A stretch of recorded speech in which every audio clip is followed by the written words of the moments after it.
기업으로 선택된 백성의 복, 기업으로 선택된 백성의 복이라는 제목으로 시편 33편의 말씀을 함께 나누기를 원합니다. 시편 33편은 32편으로 이어진 다윗의 마스길, 이 교훈에 해당하는 시편에 이어지는 내용입니다. 지난 시간에 저희가 32편의 말씀을 살펴보았지요. 32편의 마지막 11절은 이렇게 기록합니다. 너희 의인들아 여호와를 기뻐하며 즐거워할지어다.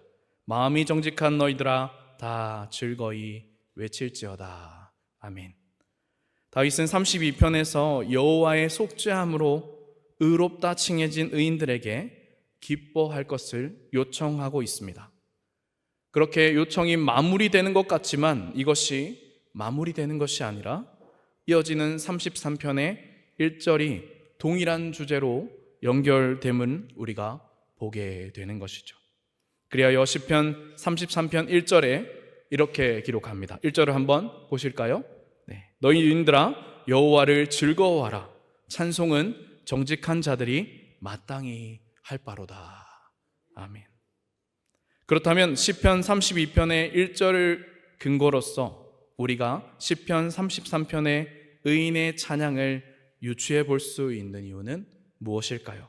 바로 여호와로 말미암아 의인이라 칭해진 우리에게 여호와를 즐거워함과 찬양함이 마땅한 것이 되어야 한다라고 다윗은 계속해서 말하고 있기 때문입니다.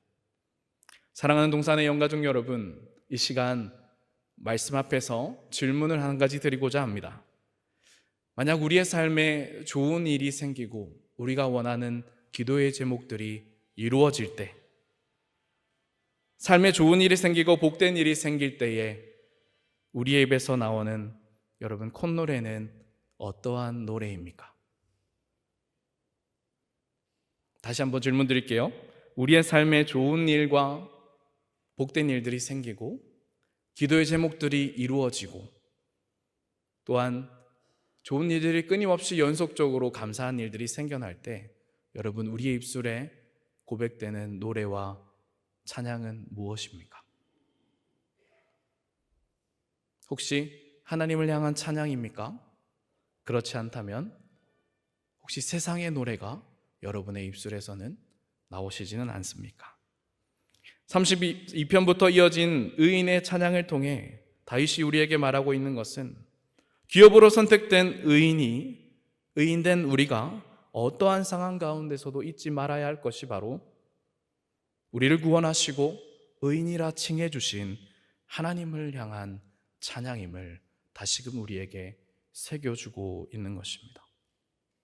너희가 비록 고통과 환난 가운데 거할지라도 너희가 결코 변하지 않을 것은, 사랑하는 여러분, 다윗과 우리가 결코 바뀌지 않을 그 신분이 무엇이냐? 죄인된 우리를 하나님의 놀라우신 사랑으로 의인으로 칭해 주신다 하는 그 사실인 것입니다. 그렇다면 주께서 당신의 백성 기업으로 삼으신 자들이 받은 이 말씀에서 기록하고 있는 복은 무엇일까요? 말씀을 통해 우리가 살펴보며 우리의 인생의 주인 되신 하나님, 우리의 찬양의 이유가 되신 하나님의 은혜를 다시금 마음에 새기고자 합니다. 첫째로 기업으로 선택된 백성의 복, 첫째는 조금 전에 말씀드린 우리가 의인이 되었다는 것입니다. 1절에서 3절은 기록합니다. 함께 읽어보실까요? 시작. 너희 의인들아 여호와를 즐거워하라. 찬송은 정직한 자들이 마땅히 할 바로다. 수금으로 여호와께 감사하고 열줄 비파로 찬송할지어다. 새 노래로 그를 노래하며 즐거운 소리로 아름답게 연주할지어다. 아멘. 다윗은 우리에게 의인이라 칭함받은 너희들아 여호와를 즐거워하며 찬양하라 라고 말합니다. 수금으로 찬양하며 열줄 비파로 찬양하라. 새 노래로 그를 노래하며 즐거운 소리로 아름답게 연주할지어다 라는 말은 우리가 가진 모든 표현들을 통해서 우리가 가진 온갖 수단과 우리에게 있는 하나님을 찬양할 수 있는 온갖 가지의 방법과 수단을 통해서 하나님을 찬양할 것을 말하는 것이죠. 사랑하는 여러분, 우리가 말씀 가운데 생각해 보아야 할 것은 날마다 우리가 감사의 찬양을 올려드릴 수 있는 이유가 바로 우리가 죄인이 아니라 의인이 되었기 때문인 것입니다. 여기서 우리가 날마다 새겨야 할 아주 중요한 사실은 죄인이었던 우리가 하나님의 놀라우신 긍휼하심의 사랑으로 말미암아 의인이라 칭함을 받게 된 것이라는 그 사실인 것인데, 이것이 우리에게 시시때때로 새겨져야 한다는 것입니다. 왜 그럴까요? 우리는 의인이라 칭해 주신 그 은혜에 감사하는 삶을 살아간다 말하지만, 구원해 주신 감사의 찬양과 노래보다 내가 이제는 구원을 받았으니 내가 원래 의인이었던 것처럼 이 땅을 우리의 생각과 소견대로 살아갈 때가 많다는 것입니다. 그러하기에 다윗은 우리에게 너희가 무엇으로 의인이 되었음을 바로 알고 찬양을 울려드리라 말하는 것입니다. 하나님의 은혜로 말미암아 의인이 되었음을 알고 하나님의 놀라우신 사랑과 섭리하심으로 하나님께 예배하는 자가 되었음을 바로 알고 하나님을 향한 찬양과 감사를 우리의 삶에서 날마다 찾으라 하는 것입니다.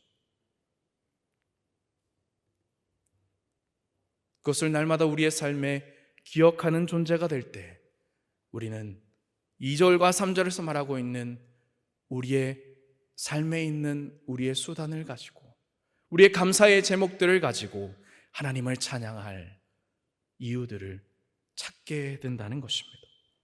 우리가 인의로 칭함을 받아 하나님을 찬양하는 수 있는 존재라는 사실을 또한 기억하고 또한 깨달을 때, 또한 날마다 우리의 영혼에 고백할 때에, 감사의 제목들을 이야기할 때에 주님을 향한 감사와 찬양이 탐복이 주님께서 이렇게 날 찬양하는 존재로, 감사할 수 있는 존재로 나를 세우셨구나 라는 탐복이 터져 나온다는 그 사실을 우리가 잊지 말아야 할 것입니다. 왜 그렇습니까? 우리가 하나님으로부터 찬양을 하기 위해 지음받은 존재라 하기 때문입니다. 이사야 43장 21절은 기록합니다. 이 백성은 내가 나를 위하여 지었나니 나를 찬송하게 하려 함이니라. 아멘. 사랑하는 동산의 영가족 여러분, 그렇다면 우리가 날마다 찬양을 드리는 삶을 살면 너무나 좋지요. 그러나 늘 그렇게 할 수 없음을 우리는 안타까워하며 아파해야 할 것입니다. 또한 우리에게 다가오는 환난과 시험 가운데 때로는 좌절하고 불평하고 낭망하고 고통스러워 할지라도, 그렇다 할지라도 하나님을 향한 찬양이 그치지 않기를 간절히 소망합니다. 아니 목사님, 어떻게 이 인생에 다가오는 고난과 시험을 그렇게 쉽사리 아파하지 말고 찬양하지 말고 원망하지 말라는 말입니까? 너무나 잔인한 것 아닙니까? 물론 그렇습니다. 고난과 시험은 우리에게 때로 좌절하게 하고 아프게 하고 또한 하나님의 존재를 다시 묻게 하는 물음이 될 수도 있습니다. 그럼에도 불구하고 우리가 이 고난과 시험의 때에 낭망하며 좌절하지 않고 다시금 하나님께 엎드리며 찬양할 수 있는 이유는, 하나님께 엎드리며 나아갈 수 있는 이유는 바로 우리를 의인이라 칭하시고 우리를 불러주신 그 칭의의 은혜가, 그 인자하심의 은혜가, 그 헤세드의 은혜가 우리를 지키시며 보호하시기 때문인 것입니다. 역경과 고난이 없다면 의인의 찬양과 찬송은 그 가치를 알지 못할 것입니다. 우리가 성령으로 거듭나지 않는다면 결탄코 알 수 없는 이 감사의 찬양, 나를 부르신 찬양, 내게 있게 하신 모든 것에 대한 감사의 찬양의 가치와 감사를 결코 우리는 알 수 없을 것입니다. 우리를 너무나도 사랑하신 하나님께서 우리의 인생에 고난을 만나게 하시사 하나님의 살아계심을 깨닫게 하시며 우리가 죄인됨을 알며 또한 우리를 구원하신 그 한량 없으신 하나님의 은혜를 찬양케 하심을 깨닫고 감사하게 하신다는 것입니다. 그러하기에 본시편의 저자인 다윗은 우리에게 수금과 10줄 비파로 찬양하고 새 노래를 만들어 찬양하라 하는 것입니다. 우리에게 날마다의 순간이 새롭고 새롭게 쓰여지기에 이 세상은 동일한 삶, 동일한 일상의 반복을 통해서 우리에게 무료함을 주지만 하나님이 우리에게 주신 은혜 가운데 우리의 존재를 다시 깨닫고 우리의 감사의 제목들을 날마다 찾고 우리의 찬양을 하나님께 올려드릴 새 노래로 끊임없이 찾는 그 새로운 역사는 우리의 시시각각 시시때때 그리고 날마다의 이 새 노래를 우리에게 부르게 한다는 것을 다윗은 우리에게 말해주는 것입니다. 사랑하는 여러분, 우리가 다시 한번 다 함께 우리의 인생을 새롭게 하시고 새 노래를 부르게 하시는 날마다 감사의 제목들로 우리의 입술을 노래케 하시는 하나님을 송축하며 경배하기를 소망합니다. 만 가지의 이유, 우리의 영혼이 송축해야 할 이유가 너무나 많지만 우리는 정작 그것을 찾지 못하고 없는 것에만 주목하여 보는 인생이 아닌지 우리는 말씀 앞에서 우리를 돌아보며 다시금 우리에게 새 노래를 부르라 하신 하나님 앞에서 우리의 찬양이 날로 새로워지시는 역사가 여러분과 함께 하시기를 예수님 이름으로 간절히 소망합니다.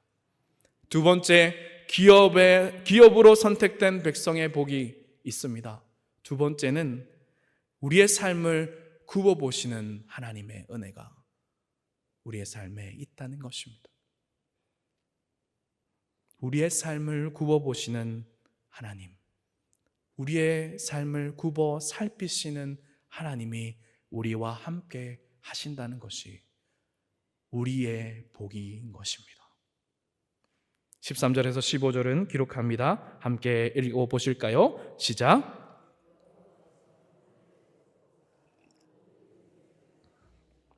곧 그가 거하시는 곳에서 세상의 모든 거민들을 굽어 살피시는도다.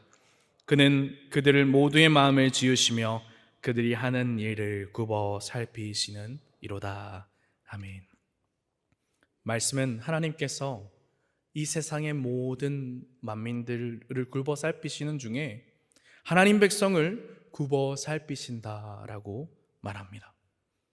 그리고 주를 향한 마음을 지으시며 우리의 하는 모든 일들을 굽어 보신다 말합니다. 이것이 얼마나 하나님 백성 된 우리에게 감사한 일이며 힘이 되는 일인지 모릅니다. 그 누가 나의 마음을 알아주랴. 평생을 살아온 나의 배우자도 알아주지는 못하는 그 마음, 하나님이 알아주신다는 것이죠. 또한 그 반대로 얼마나 이것이 무서운 말인지 우리는 알게 됩니다. 하나님이 내 속을 훤히 들여다보고 계신다는 것이죠. 여기서 쓰인 보다라는 뜻은 히브리어 니베트라는 단어로 유심히 보다, 주목하다, 또한 숙고하다라는 뜻을 가지고 있습니다. 이 뜻을 덧붙여 다시 쓴다면 여호와 하나님께서 하늘에서 주목하여 보사 인생들을 살피실 때에 당신의 백성들을 특별히 주목하여 숙고하여 보신다는 것입니다. 주목하여 보시고 살펴보신다는 것이죠. 내 백성이 잘하고 있나? 잘잘못을 따지는 것이 아니라 내 백성이 필요한 것이 무엇인가? 내 백성으로 살아가매 나의 거룩함과 정결함을 닮아야 하매 내 백성이, 내 자녀가 필요한 것은 무엇인가? 주목하여 보신다는 것이죠. 또 한 가지 살피기 원하는 이 살피다의 뜻은 라라는 단어입니다. 이해하다, 생각하다입니다. 하나님께서 우리를 주목하여 보시고 우리의 삶을 이해하신다는 것이죠. 우리의 삶을 보시며 생각하신다는 것이죠. 그리하여 주목하여 살피신다는 것은 주의 구원을 받은 백성이 이 세상을 살아갈 때에 그에게 있어야 할 모든 것을 미리 아시고 주목하여 보시고 살피시며 공급하시는 하나님의 복이 있다는 것입니다. 그것이 기업으로 선택된 백성이 받은 두 번째 복이라는 것입니다. 사랑하는 자녀를 향하여 부모님은 생각합니다. 저도 얼마 전에 출가를 하였지만 출가를 하여도 할머니 앞에서, 부모님 앞에서 여전히 저는 아들이고 손주입니다. 그러시지요? 여기 계신 많은 부모님 여러분, 자녀들이 출가를 하였으나 늘 진자리 마른 자리, 아들들이 잘 있나 걱정하시는 그 마음은 변함이 없으시지요. 자녀가 부모님에게 이것도 필요합니다, 저것도 필요합니다 라고 말하지만 부모님은 지금 현재 자녀에게 가장 필요한 것이 무엇인가, 인생을 살아오신 지혜로 말미암아 그것을 고민하며 그것을 조언을 해주시거나 혹은 도움을 주시거나 또한 공급하시는 것을 보게 되는 것입니다. 우리 하나님께서도 마찬가지이시지요. 우리 자녀들의 삶을, 우리 백성의 삶을 주목하여 보시고 이해하시고 생각하시며 하나님의 지혜로 우리의 삶에 있어야 할 것을 미리 예비하신다는 것입니다. 신명기 33장 29절은 기록합니다. 함께 읽겠습니다. 시작. 이스라엘이여, 너는 행복한 사람이로다. 여호와의 구원을 너같이 얻은 백성이 누구냐? 그는 너를 돕는 방패시요 내 영광의 칼이시로다. 내 대적이 내게 복종하리니 내가 그들의 높은 곳을 밟으리로다. 아멘.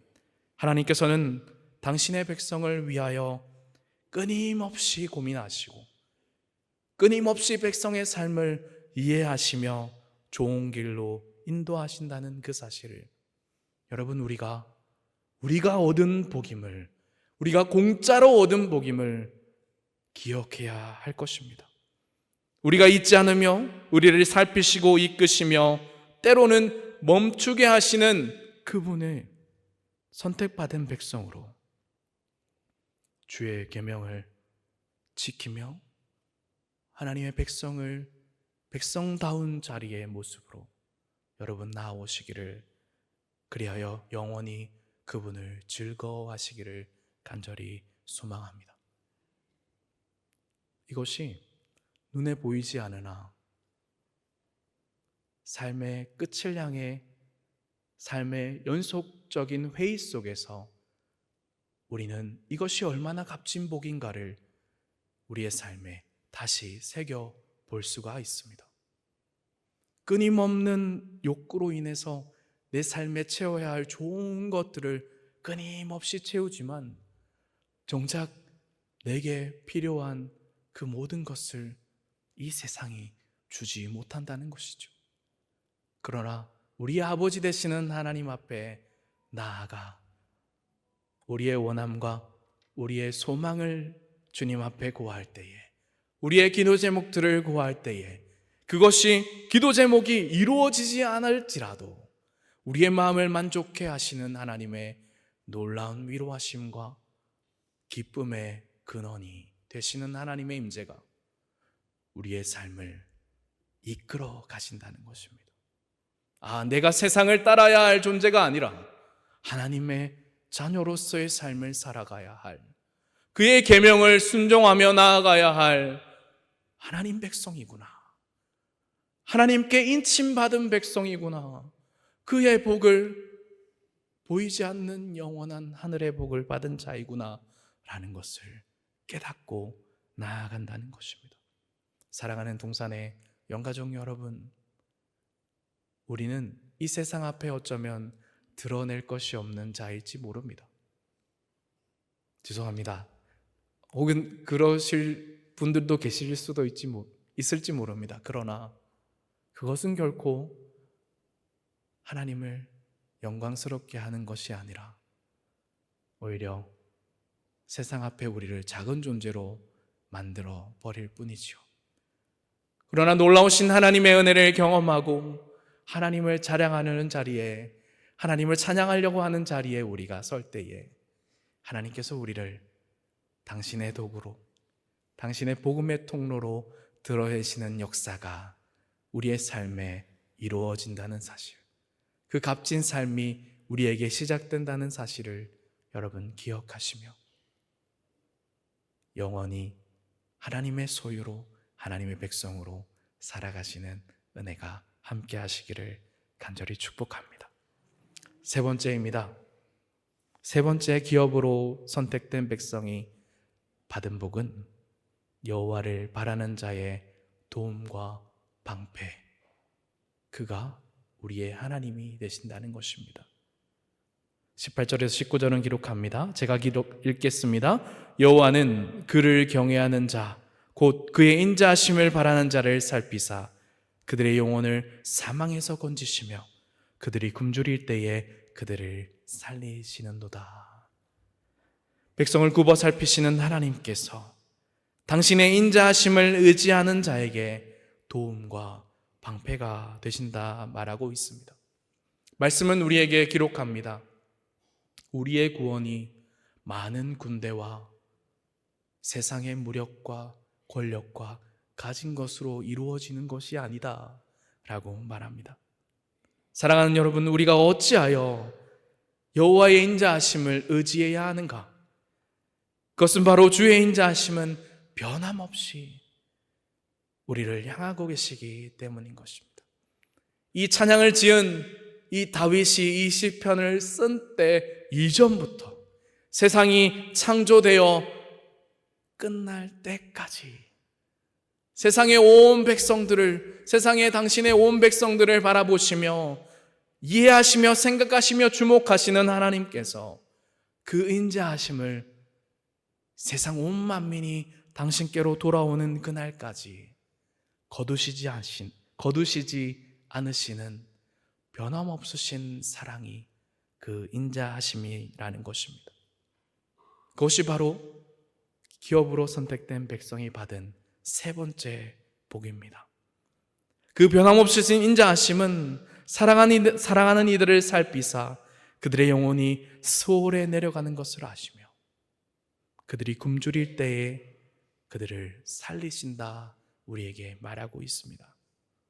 사랑하는 여러분, 이 세상의 만방의 신 중에, 종교 중에 이와 같이 표현하는 신이 어디 있겠습니까? 이와 같이 말하는 종교가 어디 있겠습니까? 너는 이것을 지켜야 복을 받는다, 너는 이것을 해야 구원을 얻을 거야 말하는 종교는 너무나 많고, 너는 세상의 최고가 될 거야 라고 말하는 종교는 많으나 너의 부족함을 나에게 가져와라, 너의 부족함을 나에게 고하여라, 내가 채울 것이다 말하는 이 세상의 신이 하나님 외에 누가 있다는 말입니까? 유수 종교를 살펴보아도, 모든 경전을 살펴보아도 자신을 따라라는 백성과 신도들에게 이렇게 해야만 너는 잘 될 거고 나같이 될 것이라고만 말할 뿐이지 살피시고 건지시고 구출해내고 살리겠다라는 표현을 하시는 분은 우리 주 하나님 아버지밖에 없음을 우리는 이 시간 다시 기억하며 주님을 향한 찬양을 그치지 않아야 할 것입니다. 시편 121편 4절에서 6절은 기록합니다. 이스라엘을 지키시는 이는 졸지도 아니하시고 주무시지도 아니하시리로다. 여호와는 너를 지키시는 이시라. 여호와께서 내 오른쪽에 내 그늘이 되시나니. 같이 읽겠습니다. 낮의 해가 너를 상하게 하지 아니하며 밤의 달도 너를 해치지 아니하리로다. 아멘. 사랑하는 여러분, 만약 하나님께서 하나님의 계명을 지키지 않는 자를 인자하심으로 바라보시지 않는다면, 이해하심과 사랑으로 바라보시지 않는다면 이 세상이 어떻게 되었을까요? 한번 생각해 보신 적이 있으십니까? 아마도 이 지구상에 살아남을 자가 없었을 것입니다. 그러나 왜 인생이 여전히 살아남아 발전하며 이 문명과 모든 것을 누리고 살아가고 있는가? 그 이유는 단 한 가지. 하나님의 인자하심과 긍휼이 백성된 우리를 여전히 주께로 돌이켜 구원을 얻게 하시는 하나님의 세상을 사랑하심이, 인자하심이 우리와 함께하기 때문입니다. 우리가 이렇게나 많은 복을 받았음에도 여전히 고통과 죄악 가운데 사는 것은 우리 안에 내재하는 본성의 죄악 때문인 것이요, 이 세상이 마지막 날을 향해 나아가고 있음을 보여주기 때문입니다. 사랑하는 여러분, 아직 세상의 난리와 고통과 환난은 시작되지 않았습니다. 더 큰 요란과 소동이 우리의 터전과 우리를, 그리고 우리의 자녀들을 흔들기 시작할 것입니다. 과거 소돔과 고모라 땅에 일어났던 재앙처럼 말이지요. 그때 우리는 누가 될 것인가? 좋은 것을 바라보며 소돔과 고모라를 향해 나아갔던 롯과 같은 삶일 것인가? 아무것도 없음에도 광야 가운데 하나님만 바라보게 되었던 아브라함의 삶인가? 하나님께서는 아브라함에게 내가 너의 모든 것이 되어주겠다, 그 순간에도 약속하셨던 것처럼, 사랑하는 여러분, 고난이 없는 사랑은, 고난이 없는 축복은 거짓인 것과 같이 우리를 자녀 삼으시고 우리의 방패와 도움이 되시는 그 하나님을 오늘도 고백하시며 경험하시는 은혜가 여러분과 함께 하시기를 간절히 축복합니다. 그리하여 여러분의 삶을 통해 살아계신 하나님, 여러분의 고난 가운데, 여러분의 역경 가운데 함께 하셨던 하나님이 누구신지를 이 세상이 알 수 있도록 찬양하시고 알리시고 증거하시는 역사가 함께 하시기를 소망합니다. 그것이 우리의 인생의 목적이요, 하나님을 찬양하며 섬기는 목적이 되어야 할 것입니다. 말씀을 마무리하고자 합니다. 사랑하는 동산의 영가족 여러분, 우리는 시편 33편의 말씀을 통해 다윗의 생애와 함께 하셨던 하나님, 다윗을 당신의 기업으로 선택하시고 이끄셔서 이스라엘을 통치하셨던 하나님의 모습을 다윗의 표현을 통해 살펴보았습니다. 때로는 다윗이 죄를 지어 고난 가운데 있을 때에도, 잘못된 통치로 인해 나라가 위태로울 때에도 하나님께서는 그를 버리지 아니하시고 다윗과 맺은 언약을 끝까지 지키셨음을 우리에게 말씀하고 계십니다. 그 다윗의 언약이 주의 인자하심을 따라 오늘을 살아가는 기업으로 선택된 백성인 우리에게, 저와 여러분에게 이어지고 있음을 기억하시기를 소망합니다. 우리가 발딛고 살아가는 이 세상, 하나님이 없다 말합니다. 하나님이 어디 있냐? 너희를 지키시며 졸지도 아니하시는 하나님이 어디 있냐? 보여봐라, 우리에게 말합니다. 너 스스로는 내가 지켜야 한다 라고 끊임없는 메시지를 우리에게 냅니다. 그러나 사랑하는 여러분, 인생을 살아오시면서 이 거대한 자연의 힘과 시간의 힘 앞에 우리를 지킬 수 있었던 것이 우리의 힘이셨습니까? 결코 그렇지 않다는 것이죠. 하나님께서 우리에게 허락하시고 하나님이 우리를 지키시고 주목하여 보시고 이해하셨기에 우리가 하나님의 백성으로 칭의의 은혜를 얻어 저와 여러분이 이 자리에 함께 찬양 기도회로 나아오신 줄 믿어 의심치 않습니다.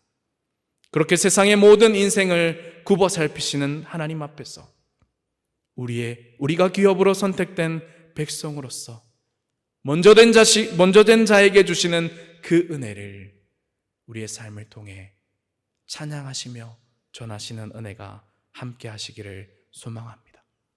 누구도 아닌 하나님 앞에서 그 거룩하고 정결한 삶을 살아내셔서 참으로 기업으로 선택된 백성의 복이 무엇인가를 온전히 누리시며 그 삶을 온 생애를 통해 찬양하시는 저와 여러분이 되시기를 예수님 이름으로 간절히 축복하며 소망합니다. 함께 이 시간 말씀을 기억하며 기도로 나아가겠습니다.